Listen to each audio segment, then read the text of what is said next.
Senator Drilon that the witness be asked to explain until 12 noon tomorrow. Period. Let's decide later on, Yeah, but based on his explanation, what to do, and not hover a sort of Damocles as manifested by Senator Arroyo. Well, if that could amend the motion of Senator Drilon, I hope so, Mr. President, and if he will accept. But the tendency of the motion is actually to ask the witness to show cause why he should not be cited for contempt. There's an objection, and under the rules, we have to divide the House on this issue. In fact, Your Honor, Huh? in fact, may I just make a manifestation? Yes, we sir. have not decided to cite the witness in contempt. For all we know, after he submits his written explanation, we will find it valid and sustain his position, and therefore there is no contempt citation.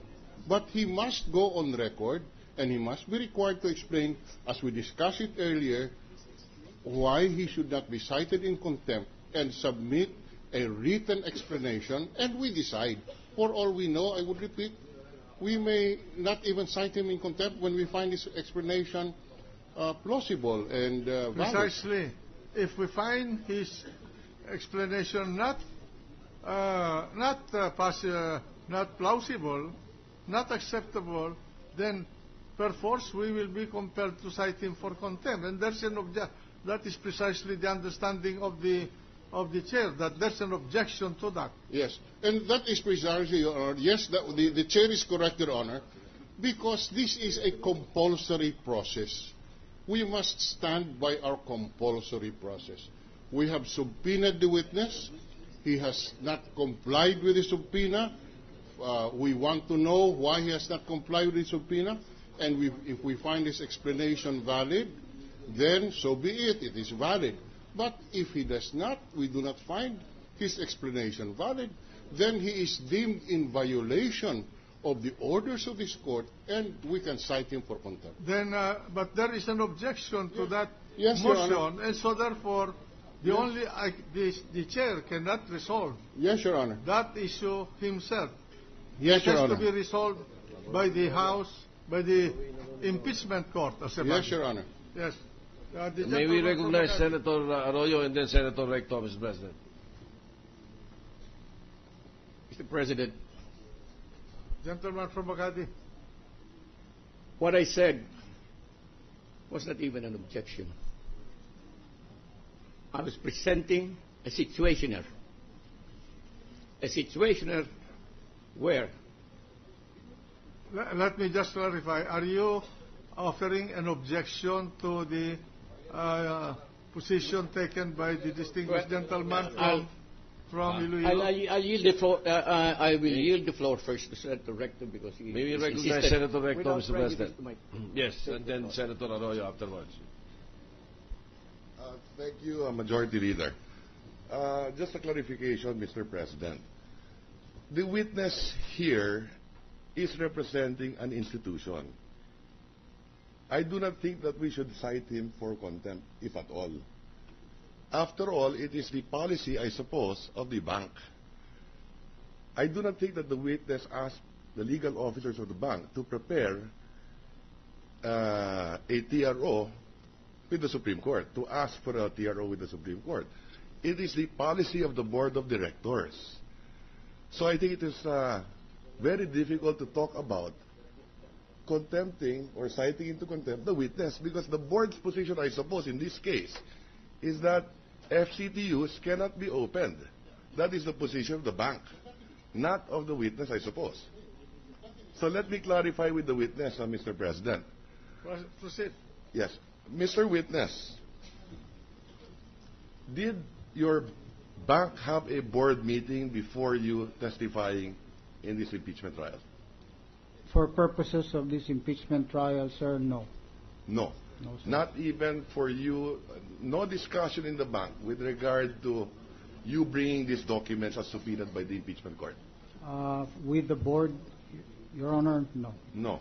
So was it you as president of the bank, was it your decision to come here and not to bring the subpoenaed documents? Yes, Your Honor. It is just your personal position. Yes, Your Honor, because it exposes me personally to the criminal Okay. liability.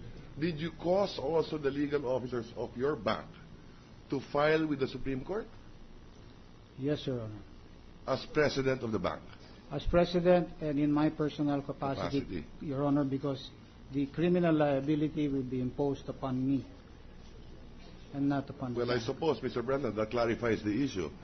And therefore, maybe the witness should come back tomorrow and explain to this impeachment court the position of the witness.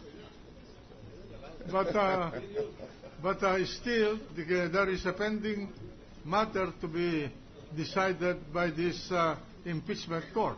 Yes, Mr. President, may we recognize Senator Joker Arroyo before I insist on my amendment to Senator Drilon. The gentleman from Makati and Mr. President, I heard the witness say, can you tell me, you said that you're concerned for how many depositors in your bank? We have 600,000 depositors, Your Honor, and as I speak, I believe I speak likewise for $1.6 million depositors of other banks as well, who will all be covered by this decision. Now, no, you mentioned also about your employees. How many employees do you have? We have 2,693 employees, Your Honor, Now, and each of them would be exposed. I hope that the Senate will be so unconcerned about 600,000 depositors and 2,000, how many? 2,693 Employees. That, Your Honor, I presented myself precisely. No.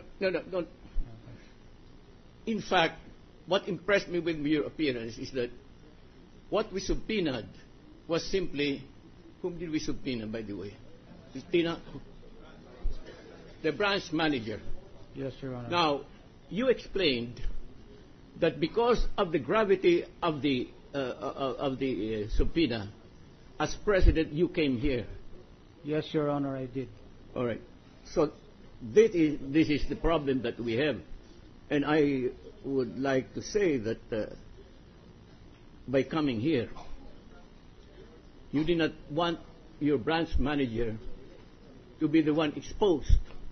Precisely, Your Honor. I do believe that as a leader of the bank, and as I understand and appreciate that all of our employees, including the branch manager, would be exposed to risk of imprisonment upon disclosure, I precisely came here and presented myself to offer myself as an alternative to them, because I'm the leader of the bank.